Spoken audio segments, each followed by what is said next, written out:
Salut, bienvenue sur le podcast de À nous deux. Salut, bienvenue dans ce nouvel épisode du podcast À nous deux. Aujourd'hui, je suis super contente de vous retrouver parce que j'ai une nouvelle invitée sur le podcast. Coucou. Donc je vous présente Anne qui sera avec moi aujourd'hui et on a décidé toutes les deux de discuter de santé mentale et notamment des professionnels qu'on peut aller voir pour s'occuper de nous et de notre tête. Donc Anne, je voulais voir avec toi du coup, est-ce que toi t'es déjà allée voir un ou des professionnels de la santé mentale ? Alors oui, la première personne que j'ai été voir, c'est un psychologue et c'était il y a pas longtemps, c'était en début d'année. Et clairement, j'y suis allée au bon moment parce que je commençais un peu trop à tirer sur la corde et je pense à pas me rendre compte de ce que c'est la santé mentale en fait. Parce qu'au final, on en parle et on se rend pas bien compte de ce que c'est pour nous. En fait, je croyais que ça me touchait pas. Et j'y suis allée grâce à mon entourage. Parce que pour toi, c'est quoi la santé mentale ? Enfin, c'est quoi ta définition de la santé mentale ? C'est vraiment réussir à se sentir à l'aise dans notre corps et dans notre esprit. Déjà avec tout le monde, mais aussi que ça soit dans des situations au travail, dans le quotidien, dans les relations sociales, à l'extérieur, etc. Genre vraiment être en accord 100% avec soi-même et être calme, quoi. Pas être une boule d'énergie négative. Tu sais, comme dans le Disney, là, des émotions... dans vice-versa, là. Exactement.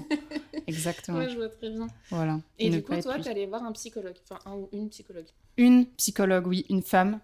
C'est pas important pour toi que ce soit une femme, du coup ? Non. Ok. Ah ouais, non, clairement pas. C'était pas une attente, mais en fait, on me l'a conseillé. Et du coup, je suis allée voir cette femme. Mais ça aurait pu être un homme. Ça me dérange pas. Ok. Et t'étais déjà allée voir d'autres professionnels de santé ou est-ce que t'en as vu d'autres depuis ? Enfin, santé mentale, je précise, parce que des médecins, on en a tous vu dans la vie. Du coup, à force de m'intéresser à ça, et notamment avec le travail qu'on a mis en place avec la psy, j'ai été voir une kinésiologue. Et du coup, c'est toi qui me l'a conseillé. Enfin, tu m'en avais parlé bien avant que j'aille voir la psy, hein, je crois bien, ça fait longtemps. Ouais. Ça fait un moment, je t'en avais parlé peut-être il y a un an et demi. Ouais, parce que c'était une personne que tu avais été voir. Que j'étais allée voir de mon côté en 2020, juste avant le Covid.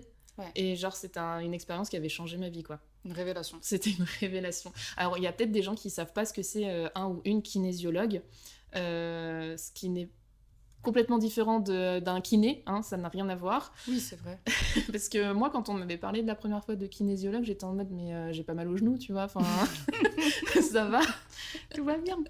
Mais, et du coup, donc, un kinésiologue, c'est une personne qui va partir du principe, enfin, donc c'est un thérapeute qui part du principe que le corps a une mémoire et que c'est important de pouvoir libérer ses mémoires corporelles. Et évidemment, notre corps... qu'on se fasse mal physiquement ou mentalement, il encaisse, mine de rien. Et en fait, le kinésiologue va discuter avec votre corps, tout simplement. Au lieu de discuter par la parole avec vous, il va discuter avec votre corps et de là, va ressortir plusieurs choses. Et moi, c'est vrai que quand je l'avais vue, elle m'avait sorti des trucs, j'étais abasourdie. Enfin, elle me connaît ni d'Ève ni d'Adam. Ouais, des trucs hyper personnels. Elle m'a sorti des trucs qu'elle pouvait pas deviner. Oui, voilà. Oui. Tu te dis, ça peut pas être du bullshit. Genre, non, c'est vraiment impossible. Surtout que c'est pas des choses non plus dont j'avais parlé sur internet, donc même tu vois, tu te dis allez, la nana elle t'a un peu cherché avec ton nom sur internet, pas du tout, t'es sur les réseaux et tout. Et en fait elle te sort des bazars, t'es en mode waouh, what ? Enfin, c'est choquant. C'est perturbant. C'est hyper perturbant, on pleure beaucoup, c'est hyper fatigant parce que toi je sais pas, mais moi ça avait duré plus de 2 heures je pense, et c'est usant. Ouais, ça a duré 1h45 moi, donc c'est long. Et puis il y a un petit entretien avant pour dire pourquoi on est là. Après il y a la séance en elle-même et après il y a un petit entretien post-séance. Moi je sais qu'elle m'avait aussi préconisé des huiles essentielles, des choses comme ça. Des fleurs de bac aussi pas mal, justement qui étaient ralliées aux soucis que je pouvais avoir. Et donc ça c'est vrai que c'est pas forcément très connu les kinésios, je trouve, alors que moi je connaissais pas. Ça a bien le mérite d'exister, mine de rien. Ouais. Mais ça fait partie aussi de médecine alternative et où tout le monde ne peut ne pas y croire, etc. Oui, voilà, il y a ça. Ça je comprends, tu vois. C'est un peu moins terre à terre qu'un psy parce que du coup tu lui parles pas en fait. C'est ça. Enfin, au final, si, il y a une vraie conversation quand même, mais tu lui parles pas directement de tes problèmes, on va dire que c'est elle qui voit tes problèmes. C'est ça. En fait, elle va ouvrir la porte pour dire, bon, bah regarde, il y avait ça qui allait pas. Elle va te donner des clés, en fait. Qu'est-ce que tu peux en ressortir? Voilà, en te disant, bon, bah écoute, je t'ai sorti les clés et maintenant, à toi de travailler dessus, quoi. Et à partir de là, je pense que c'est aussi intéressant d'aller voir un psy pour justement... Exactement. Parler de ces clés-là. De continuer à travailler sur la démarche déjà de la kinésio. Ouais. Et du coup, est-ce que tu avais déjà été voir un ou une psy avant cette dame-là ou après? En fait, j'étais allée voir un psy quand j'étais ado. Mais alors là, c'est une exclue de ouf parce que même ma famille n'est pas au courant. T'inquiète, ici aussi, c'est des exclus. Ça... Waouh! Ouais, j'étais allée voir un psy qui était rattaché au lycée, tout simplement, parce que à la période de l'adolescence, c'était compliqué dans ma tête, compliqué dans mon corps aussi. Enfin, voilà, j'ai eu pas mal de problèmes personnels et vraiment intérieurs, parce que quand tu regardais l'environnement dans lequel j'étais, j'avais des amis, j'avais ma famille autour de moi. Enfin, tu vois, il y avait rien sur le papier qui disait que ça pouvait être bancal. T'avais l'air bien entourée et t'avais l'air saine. C'est ça. Et puis en plus, je suis d'un naturel jovial, donc on pense pas qu'il y a quelque chose. Tu sais, c'est souvent les personnes les plus angoissées, etc., qui ont le sourire en fait tout le temps. Ouais, il paraît. Il paraît, mais pourtant je me considère pas comme ça, mais je me voile un peu la face à mon avis. Oui, non, pas forcément de l'anxiété, mais tu vois, genre un peu trucs qui vont plus ou moins bien. Il y a une grosse part de noirceur en fait. Oui, voilà. Tu vois. Et ça, on essaye souvent de le cacher avec des sourires et des blagues, de l'humour. Avec un beau soleil, Ça marche bien? C'est clair. Ouais, ça marche très bien. Ok, donc du coup, c'est cool. Il y avait un psy dans ton lycée, du coup? Ouais, qui était rattaché au lycée. Il n'était pas tout le temps là. Mais en gros, j'étais allée voir l'assistante sociale pour lui dire, écoutez, en fait, je me sens pas bien. En fait, ce qui a déclenché le fait que je fasse cette démarche, c'est que déjà, j'étais pas très bien. Je passe les détails, mais j'étais le genre de personne à me scarifier, avoir des idées très noires, à me faire mal au corps et tout. Et j'avais beaucoup de mal à l'exprimer. Et en fait, j'ai perdu une amie dans un accident de voiture, donc c'est extrêmement brutal. Ouais. Et ça m'a forcément beaucoup perturbée. Et en fait, à partir de là, j'ai eu peur. Et je me suis dit... ça va pas. C'est chaud. C'est chaud, je crois que je vais pas y arriver toute seule. Sachant que moi, je suis vraiment une personne où je me dis, non, mais je vais m'en sortir toute seule. Je me débrouille. Oui, bah, donc, je suis un peu pareil. Hein. Ouais, j'ai vachement ce truc, je sais pas si c'est de la fierté ou un excès de confiance ou quoi, mais j'ai toujours eu ce truc sur ma santé mentale à me dire, je vais me débrouiller. Je vais m'en sortir. Et mais là, clairement, je me suis dit non, j'y arriverai pas. Mais c'est fort quand même parce que t'as eu la démarche, enfin t'étais jeune, tu vois. Ouais, j'avais 17 ans. C'est jeune, je trouve. Enfin, du coup, c'est bien, c'est incroyable, genre d'avoir la force d'aller voir quelqu'un aussi jeune, tu sais, d'aller mal et de dire... Enfin, c'était il y a quand même longtemps de se dire je vais aller voir quelqu'un, et qui plus est au lycée, alors que je pense que c'est difficile au lycée de porter ses... Ouais, mais franchement, j'avais vraiment un groupe d'amis au top. Ouais, et des profs au top, et évidemment quand cette amie est décédée, alors c'était une amie qui était en dehors du lycée, c'est une amie avec qui je travaillais l'été, qui travaillait sur mon lieu de travail estival, on va dire. Et donc personne la connaissait, et quand j'en ai parlé autour de moi, tout le monde a tout de suite compris, les profs ont été super, et du coup je me suis sentie aussi à l'aise de dire je vais pas bien en fait. Aidez-moi, En fait, je suis pas bien. C'est trop bien. Enfin, franchement, je pense que dans le lycée où j'ai été... Je pense pas que ça serait arrivé, clairement pas. Il n'y a pas toujours les mêmes accompagnements, la même bienveillance. Ah ouais, non. Moi, c'était le lycée de la débauche. Vraiment, c'était plutôt en mode on te met au fond du gouffre plutôt que ce qu'on t'élève plus haut, tu vois. Donc, je trouve ça trop bien. Ouais, franchement, j'estime que j'ai de la chance. Et du coup, c'est le premier psy que j'ai eu et vu. Ouais. Je dirais pas que c'était incroyable. Franchement, je crois que je l'ai vu 2 fois. Ouais, après... Mais je pense que j'avais aussi envie de faire la démarche. Ouais. Tu vois, je voulais pas forcément trouver une solution et tout, c'était juste histoire de faire la démarche. Mais tu sais, juste d'en parler, au moins de faire la démarche, des fois ça fait un peu du bien quand même à la tête, etc. C'est ça. Et je me souviens que je suis allée le voir, et j'étais brune, et 3 jours après j'étais blonde. Ah, donc en fait c'était un conseiller capillaire. Il m'avait pas dit, mais il m'a dit, faites un truc qui vous fera plaisir. J'ai dit, ok, je deviens blonde. Je lâche tout, lâchez tout, je deviens blonde, ok. Vous avez lâché un lion. Ok, et t'en as vu d'autres plus tard ou Alors pas? après, j'ai essayé d'en voir d'autres, notamment quand mon papa est décédé. Ouais. Donc ça remonte à il y a 9 ans maintenant. Ouais. Et en fait, ce qu'il y a, c'est que j'ai pas du tout trouvé chaussure à mon pied. Et, j'ai vu un psy où clairement ça l'a pas fait. Et puis il m'a dit un truc, ça m'a pas plu tout de suite. Et j'ai dit waouh, non, c'est mort. Ouais, tu t'es pas sentie à l'aise? Non, je me suis pas sentie à l'aise du tout. Après, j'en ai vu un autre et pareil, je sais pas. Je l'ai pas senti et donc après, j'en ai jamais revu. Mais c'est hyper difficile, enfin, clairement, quand j'ai été... Enfin, quand déjà j'ai réussi à l'intérieur de moi à dire j'ai besoin de me faire aider et j'ai besoin de voir un thérapeute, voilà. Parce que mes amis étaient des bonnes psys, mais bon, à un moment donné, voilà, ça suffit. Gratuitement, en plus, c'est gratuitement, incroyable. Putain, merde. Et du coup, une fois qu'on a l'action de vouloir aller voir un psy, c'est hyper dur de trouver quelqu'un. Et clairement, moi, j'ai fait la chose que tout le monde fait. J'ai tapé sur Google psychologue et ma ville, quoi. Et vraiment, je me suis dit, waouh, j'avais 400 000 pages avec des avis tout aussi différents. Enfin, j'étais perdue, quoi. Et c'est positif parce que ça veut dire qu'il y a le choix, mais en même temps, c'est négatif parce qu'on est perdu. Ouais. Enfin, du coup, tu te dis, ok, mais je vais voir quoi, je me fie à quoi C'est ça. Comme tu dis, il faut un vrai feeling pour parler au psychologue, pour pouvoir s'ouvrir et dire vraiment les choses sans honte et avoir en face, du coup, quelqu'un avec qui on est à l'aise et qu'il n'y a pas de jugement. C'est dur, mais alors qu'en plus, tu cherches sur Internet juste avec des... Forcément, tous les psys vont dire qu'ils sont super. Ouais, c'est clair. Et du coup, toi, c'est quelqu'un qui t'a été recommandé ? Ouais, bah du coup, j'en ai parlé autour de moi, un peu, pour... déjà, pour rendre ça un peu réel. Ouais. C'est vraiment genre... En parler autour, c'est vraiment en mode, ça y est, je suis en train de faire la démarche et je reste pas dans mon coin, déjà. Ça existe. Ouais, exactement. Et du coup, j'ai une amie qui m'a dit, moi, je veux une psychologue, etc. Je la trouve cool. Elle est sympa. Et essaye d'aller la voir et tu vois ce qu'il en est. Et en plus, du coup, elle habitait pas loin de chez nous, donc c'est pratique. Ouais. C'est très, très pratique. Et du coup, j'y suis allée. Comme ça, j'avais peur un peu de sur qui j'allais tomber, etc. T'avais des a priori un petit peu ? J'avais des a priori avant toute cette démarche-là parce que je me disais qu'en soi, potentiellement, j'allais bien, tu vois, comme tu dis, j'étais quelqu'un de joyeuse aussi. Voilà, je faisais plein de choses avec mes amis, etc. Je me rendais pas compte. De j'étais joyeuse. Je suis joyeuse. Oui. Mais voilà, je me rendais pas compte. Et c'est vraiment quand j'ai commencé à trop être énervée, en fait. Moi, j'extériorisais beaucoup par la colère. Et là, par contre, maintenant, je peux le dire au passé. Et à un moment donné où on m'a dit... Ok, t'as le droit d'être en colère des fois, mais à un moment donné, c'est peut-être pas la bonne solution tout le temps.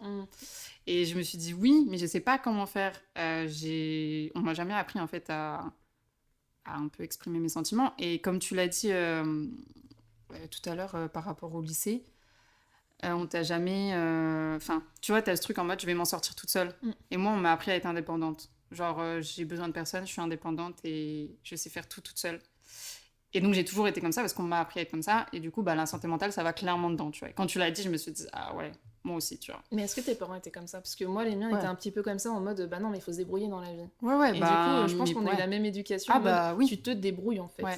Après, mes parents sont très présents dans le sens où ils m'ont toujours soutenue, ils m'ont jamais laissé dans la merde. Oui. Mais ils m'ont toujours dit, entre guillemets, un jour, tu vas peut-être être seule. Et de toute façon, un jour, j'espère dans longtemps, ils seront plus là. Et il faudra que je sois seule et que je me débrouille toute seule. Donc, on m'a soutenue, mais on m'a dit, vole de tes propres ailes. Et après, on m'a appris beaucoup de choses, ils m'ont appris beaucoup de choses. Et eux, ils expriment pas trop leurs sentiments, ils ont beaucoup de pudeur là-dessus. Même si on se dit beaucoup je t'aime, on va dire les sentiments très forts comme ça, on se les dit, mais les sentiments en mode où ça va pas bien, ça par contre, on a beaucoup de pudeur là-dessus. Donc, moi, je les faisais pas non plus, en fait.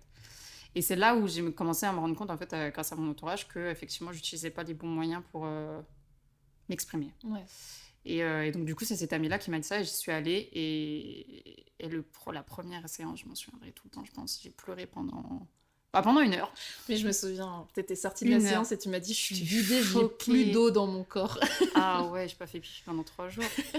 Non, vraiment. C'était... Je pense que j'avais besoin d'évacuer. Ouais, d'évacuer, puis avec quelqu'un qui me connaît pas, donc qui a pas d'affect. C'est genre, on recommence à zéro. Quoi. Et du coup, toi, tu t'étais dit... Parce que moi, je sais que la première fois où j'étais allée voir le psy au lycée, tu vois, je m'étais dit, non mais super, ça va être comme dans les films, je vais m'asseoir sur un canapé, il va me dire allongez-vous, il va s'asseoir à côté, il va prendre un carnet et faire un morpion, quoi, tu vois. Pas trop. Moi, je croyais qu'il allait avoir une table. Enfin, moi, en tout cas, chez ma psy, il n'y a pas de table. Il y a juste 2 chaises. Et elle fait aussi de l'orthobionomie, c'est un autre truc. Donc, il y a une table, en mode kiné, là. Ok. Une table pour s'allonger.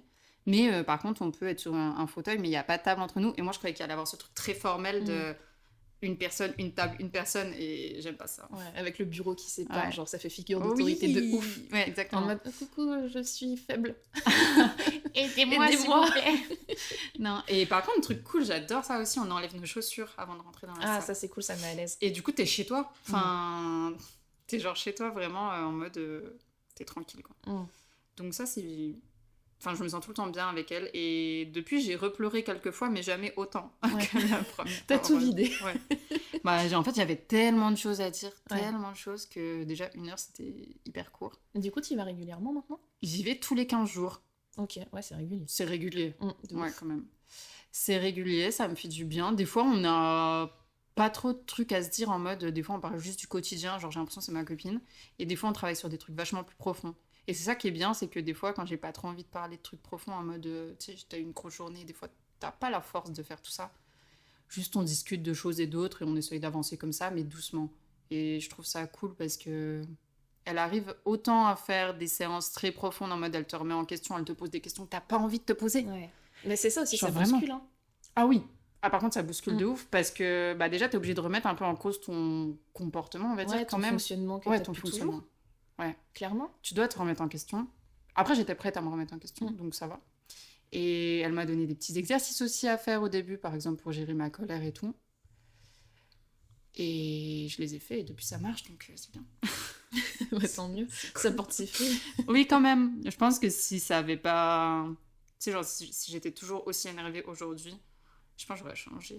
Bah oui, puis tu vois, on le disait un petit peu tout à l'heure, mais déjà la démarche aussi d'y aller et tout, de chercher, de se dire ok, là en fait ça va pas, il faut y aller. Ouais. Et puis, bah, mine de rien, de prendre rendez-vous, déjà c'est un acte hyper courageux pour soi. C'est vraiment un acte de prendre soin de soi, tu vois. Faut être fier et bienveillant avec soi-même, d'avoir la force d'aller voir quelqu'un. C'est ça. Genre, en fait, reconnaître que tu vas mal, même à tout niveau. Et avoir la force de le dire et d'aller voir quelqu'un, je trouve que, enfin, il faut être vraiment fier de nous de faire ce chemin-là, tu vois. Même si après tu fais pas des séances pendant 3 ans, genre ça, on s'en fout.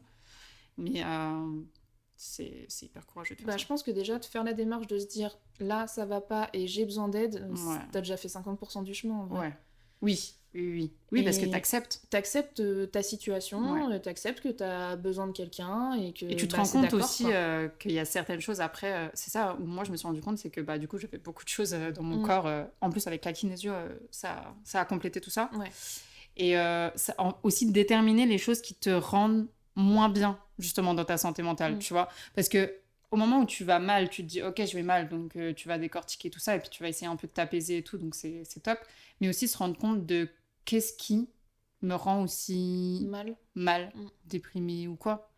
Et moi, je me suis rendu compte vraiment que c'était un peu le jugement des autres, c'est le fait qu'on fasse des réflexions ou des avis qu'on m'a pas demandé, enfin que j'ai pas demandé, pardon. Genre les gens qui donnent leurs avis quand on les a pas sollicités, non, s'il vous plaît, c'est non. Compliqué. Ouais. Et c'est là où je me suis rendu compte que c'était vraiment les remarques des autres en fait qui me rendaient, tu sais, aigrie en mode ça me... Ouais, ça te tend direct. Ça me tend. Ça me tend encore aujourd'hui. Mais au moins maintenant je sais c'est quoi et du coup quand ça me saoule déjà je le dis aussi. Je suis plus apte à dire je t'ai pas demandé ton avis donc je vais pas le prendre en fait. Ouais, mais peut-être de te dire plus tranquillement aussi que... Aussi, parce que parfois tu sais, moi je sais que ça m'arrive encore de le dire mais en mode agressif. Ouais, bah moi aussi des fois ça dépend. Ça dépend de plein de choses, ça dépend du contexte, de ton humeur, de machin, de la personne en face et tout. Mais il y a aussi des moments où du coup j'arrive à le dire mais en mode tranquille, en mode là en fait plus calme. Tu vois, c'est d'accord, j'entends ce que tu me dis mais en fait je te l'ai pas demandé, donc est-ce qu'on peut changer de sujet ou juste arrêter de parler de ça, tu vois. Et les gens qui respectent ça en mode où ils se rendent compte que ah mince j'ai été trop loin, genre oups, des fois c'est déjà des gens mesquins, mais il y a des gens où en fait ils le savent pas et ils s'en rendent pas compte. Donc je trouve que les gens qui se rendent compte des choses quand on leur dit écoute, genre je t'ai pas demandé ton avis sur ça et ça me dérange, ou voilà, est-ce qu'on peut changer de sujet, je me sens pas à l'aise, et qui disent oui, genre ok dac je change, genre tout de suite, je trouve ça vraiment incroyable, tu vois. Genre je me dis les gens là c'est des bonnes personnes parce qu'ils se rendent compte que ça met mal à l'aise. Et même moi je pense que j'ai dû aussi des fois tous, après on est tous humains, on fait tous du bien et du mal sans le vouloir ou en voulant, mais ouais. Mais du coup maintenant je fais vachement plus attention aussi à ce que je dis et à la manière dont je le dis, parce que moi c'était plus ça mon problème, la façon dont je m'exprime. Je fais plus attention maintenant quand même. Je pense, j'espère. Dis-moi si je me trompe. Bah, Je me on trouve plus s'améliore calme tous. quand même, Bah oui, t'es qu'avant. vachement plus calme, ça c'est clair. Ça c'est Merci. clair. Mais du coup, je trouve que l'entourage a son poids dans tout ça. Ouais. Et on parlait beaucoup des a priori qu'on pouvait avoir sur les professionnels qu'on va voir pour la santé mentale, mais parfois aussi les a priori de notre entourage, c'est pas toujours facile aussi de dire à ses amis, de dire à sa famille que tu vas pas bien. Enfin, moi je sais que parfois je me disais, mais déjà à moi-même je me disais, mais est-ce que je suis folle? Et si j'en parle autour de moi, est-ce que les gens vont me dire que je suis complètement cinglée, tu vois? Mon Dieu. Enfin, tu sais, ce jugement de... Ah ouais, C'est non, dur, mais... Ou alors ouais. de rabaisser le truc en mode, non mais c'est bon, arrête, ça va, Ah, tu vois. ça. C'est bon, c'est pas grave. Oh, c'est bon, t'as un chagrin d'amour. Ah, c'est bon, tu vas t'en remettre. Ton père, il est mort, mais tout le monde s'en remet. Mais what? T'as déjà eu des réflexions si fortes que ça? Pas dit Bah, directement. j'espère pas déjà sur le Pas décès dit de ton papa, directement, mais quand mon papa est décédé, du coup, j'ai été en arrêt pendant 1 mois et demi au travail. Et genre, ouais, quand normal. je suis revenue au travail, mon ancienne patronne, parce qu'évidemment, je n'y suis plus depuis longtemps, Très bien. mais mon ancienne patronne, genre, quand je suis revenue, elle m'a pas adressé la parole parce que pour elle, mon arrêt maladie était trop long. C'était comment les vacances, Pauline? C'était bien? Tu t'es bien éclatée Ah, ça c'est horrible. D'accord. Donc elle t'a fait la gueule parce Elle que m'a tu fait la travaillais gueule, pas. ouais. Parce que j'ai pas travaillé parce que mon Pauvresse. papa était mort. Oh mon Dieu, c'est horrible. C'est hard, hein? C'est très dur. Donc moi, tu vois, elle mais l'a moi, pas genre, verbalisé, c'est pas, hein, c'est pas ma mais- situation, je me sens extrêmement gênée. Bon, ça va, j'en rigole entre guillemets maintenant, mais bon, Oui, mais clairement... parce que c'est passé, mais bon, c'est sur le moment, enfin, je veux dire, t'as déjà subi un C'est un truc trauma, tu super vois. dur, bien sûr, et genre, on te rajoute ça au travail. Et genre, la santé mentale, elle est vachement impactée par le travail aussi. C'est ça, les gens s'en rendent pas compte. Le travail, ça a un poids sur la santé mentale qui est impressionnant. Quand t'as un boulot traditionnel, t'y es 5 jours sur 7 et Déjà, 7 à 8 heures par jour. Et en plus, si tu te prends des réflexions comme ça, mais C'est hardcore. c'est dur. C'est hardcore. Ouais. Mais l'avantage qu'il y a aujourd'hui, je trouve, de nos jours, c'est que depuis le Covid, on parle vachement plus de santé mentale, mine de rien. Ouais, Et ça parce qu'on s'est est beaucoup grave resté à la démocratisé. maison. Ouais. Ouais, et puis tout le monde s'est rendu compte que ouais, je suis à la maison et puis en fait je vais pas bien et puis en fait il y a ci, enfin tout le monde a eu le temps de faire une petite introspection et justement de prendre le temps d'être avec soi-même. Ouais. Il y a des gens, ça leur a pas. Il y a ça des gens été ça a dur, pas hein. plu. Hein. Ouais, ça a été Et difficile. en vrai, moi c'est une période que j'ai adorée parce que c'était justement quelques mois après mon rendez-vous chez la kinésio. Ah ouais, super. Et en fait, ça a été un moment d'introspection de C'était ouf. le bon Alors, moment. il y a eu des journées où j'ai chialé Oui, pendant forcément. toute la journée parce que Ouais. j'avais un mal-être de ouf.